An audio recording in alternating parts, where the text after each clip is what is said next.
സ്ത്രീകളുടെ ദൗത്യത്തെപ്പറ്റി ഈശോ ശിഷ്യന്മാരോട് പറയുന്നു. 1945 മെയ് 3. പത്രോസേ, നിനക്ക് എന്തു പറ്റി? നീ വളരെ അസംതൃപ്തനായി കാണപ്പെടുന്നല്ലോ. ഒരു നാട്ടുപാതയിലൂടെ നടന്നുകൊണ്ടിരുന്ന ഈശോ ചോദിച്ചു. ആ പാതയോരത്ത് ബദാം ചെടികൾ പൂത്തു നിന്നിരുന്നു. ഏറ്റവും മോശമായ കാലാവസ്ഥ കഴിഞ്ഞു എന്നതിൻ്റെ സൂചനയായിരുന്നു അത്. ഗുരു, ഞാനൊരു കാര്യം ചിന്തിക്കുകയാണ്. അതെനിക്ക് മനസ്സിലായി. എന്നാൽ പൊതുവെ സന്തോഷമുള്ള കാര്യങ്ങളെപ്പറ്റി ചിന്തിക്കാറില്ലല്ലോ. അവിടത്തേക്ക് ഞങ്ങളുടെ എല്ലാ കാര്യങ്ങളും അറിയാമല്ലോ. ഞങ്ങളെപ്പറ്റി ചിന്തിക്കാറില്ലല്ലോ. അതേ, എനിക്കറിയാം. മനുഷ്യൻ്റെ ആവശ്യങ്ങൾ പിതാവായ ദൈവത്തിനും അറിയാം.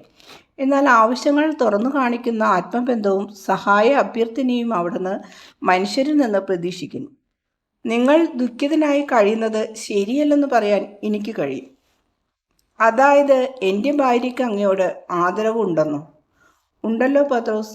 എന്തുകൊണ്ട് അവൾക്ക് അങ്ങനെ ആയിക്കൂടാ? സ്വർഗത്തിൽ എൻ്റെ പിതാവിന് അനവധി വാസസ്ഥലങ്ങളുണ്ട്. അവയിൽ പലതും മനുഷ്യരുടെ ഭൂമിയിലെ പ്രവർത്തന ഫലമാണ്. പരിശുദ്ധമായ രീതിയിൽ ജീവിക്കുന്നവരെല്ലാം അനുഗ്രഹീതരാണ്. മേരിമാരെയും സൂസന്നമാരെയും അനുകരിക്കാത്ത സ്ത്രീകളെ ദൈവത്തിന് ഇഷ്ടമല്ല എന്നെനിക്ക് പറയുവാൻ കഴിയുമോ?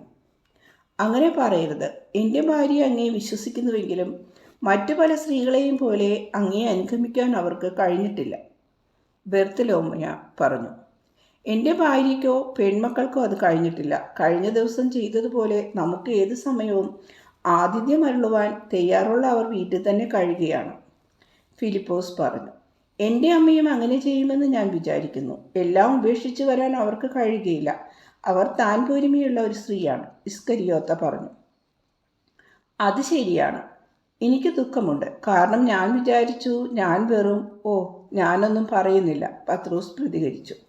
പത്രോസ്, നീ ഭാര്യയെ വിമർശിക്കേണ്ട. അവളൊരു നല്ല സ്ത്രീയാണ്, ഈശോ പറഞ്ഞു. അവർ ഒരു നാണം കുണിയാണ്. മകളെയും മരുമകളെയും എല്ലാം ചൊൽപ്പടിക്ക് നിർത്തുന്ന ഒരുത്തിയാണ് അവരുടെ അമ്മ. അന്ത്രയോസ് അഭിപ്രായപ്പെട്ടു. എന്നാൽ എന്നോടൊപ്പം ഇത്രകാലം കഴിഞ്ഞപ്പോഴെങ്കിലും അവരിൽ മാറ്റം വരേണ്ടതായിരുന്നു.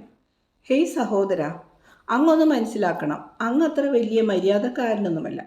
ഒരാൾ നാണം കുണുങ്ങിയാണെങ്കിൽ അതിൻ്റെ കുറവ് തീർക്കുന്ന അച്ചാണി പോലെയാണ് നിങ്ങൾ. എൻ്റെ നാത്തൂൻ വളരെ നല്ല സ്വഭാവക്കാരിയാണ്.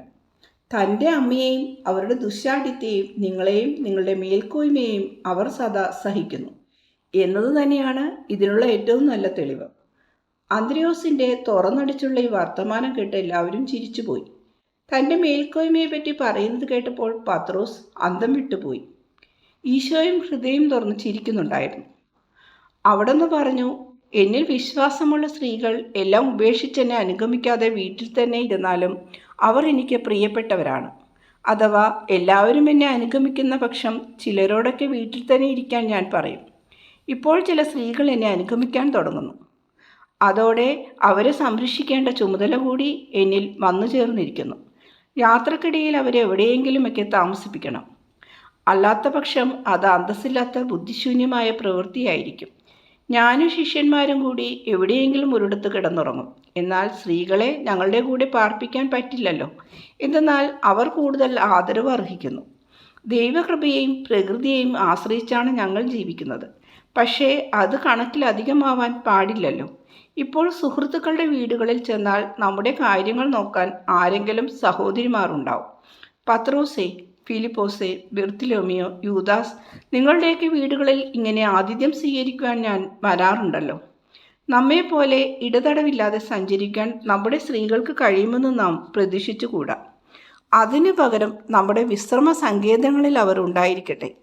അങ്ങനെയായാൽ രാവിലെ ഒരിടത്തു നിന്നും തിരിച്ചു സന്ധ്യക്ക് മറ്റൊരിടത്ത് ചെന്ന് താവളമടിക്കുവാൻ നമുക്ക് കഴിയും. വിശ്രമവേളകളിൽ നമുക്ക് ആവശ്യമായ കാര്യങ്ങൾ ചെയ്തു തരുവാൻ അവരോട് നമുക്ക് പറയുകയും ചെയ്യാം. അപ്പോൾ ആർക്കും പരാതി ഉണ്ടാവുകയില്ല. അഥവാ വല്ല സ്ത്രീകൾക്കും പരാതി ഉണ്ടെങ്കിൽ അവർ പറയുന്നത് കേൾക്കുകയും ചെയ്യാമല്ലോ. എന്നെ അനുഗമിക്കുന്ന അമ്മമാരും കുടുംബിനികളും അവരുടെ സഹോദരിമാർക്കും എനിക്കും എതിരായി ലോകം വല്ലതും പറഞ്ഞാൽ അതിനെ എതിർക്കും. എനിക്ക് എവിടെയൊക്കെ സ്നേഹിതരുണ്ടോ അവിടെയൊക്കെ പാഞ്ഞെത്തി കുശലം പറഞ്ഞ് കടന്നു പോവുകയാണ് ഞാൻ ചെയ്യുന്നതെന്ന് നിങ്ങൾ കാണുന്നുണ്ടല്ലോ. ഇത് ഞാൻ എനിക്ക് വേണ്ടി ചെയ്യുന്നതല്ല, എൻ്റെ ദുർബലരായ ശിഷ്യന്മാർക്ക് വേണ്ടിയാണ് ഞാനിത് ചെയ്യുന്നത്. അവർ തങ്ങളുടെ ദൗർബല്യത്താൽ നമ്മെ ശക്തിപ്പെടുത്തുകയും ധാരാളം പേർക്ക് സഹായം അരുളുകയും ചെയ്യുന്നു. നാം ഇപ്പോൾ കേസറിയായിലേക്ക് പോവുകയാണെന്ന് അവിടുന്ന് പറഞ്ഞുവല്ലോ. അവിടെ ആരാണുള്ളത്? സത്യദൈവത്തെ അന്വേഷിക്കുന്നവരെവിടെയും കണ്ടെത്താം. ഇളം ചുവപ്പ് നിറത്തിലുള്ള ബദാം പൂക്കൾ വസന്തകാലാഗമം പ്രഖ്യാപിച്ചു കഴിഞ്ഞു. ശീതകാലം പോയിക്കഴിഞ്ഞിരിക്കുന്നു. നാം എവിടെയൊക്കെ പോകണമെന്നും നമ്മെ അനുഗമിക്കുന്ന വനിതാ ശിഷ്യരെ എവിടെയൊക്കെ താമസിപ്പിക്കണമെന്നും ഏതാനും ദിവസങ്ങൾക്കുള്ളിൽ ഞാൻ തീരുമാനിക്കും. അങ്ങനെയായാൽ ഈ സഹോദരിമാരെ പ്രതി ബുദ്ധിമുട്ടാതെ നമുക്ക് ദൈവവചനം പ്രസംഗിക്കാം. പിന്നെ യാതൊരുവിധ അപവാദത്തെയും ഭയപ്പെടേണ്ടതില്ല. അവരുടെ ക്ഷമയും ദയയും നിങ്ങൾക്കൊരു പാഠമായിരിക്കുകയും ചെയ്യും. ഈ സ്ത്രീകളെ പുനരധിവസിപ്പിക്കേണ്ട സമയം ഇതാ സമാഗതമായിരിക്കുന്നു. എൻ്റെ സഭയിൽ പരിശുദ്ധരായ കന്യകകളും ഭാര്യമാരും അമ്മമാരും ധാരാളമായി ഉണ്ടായിരിക്കും.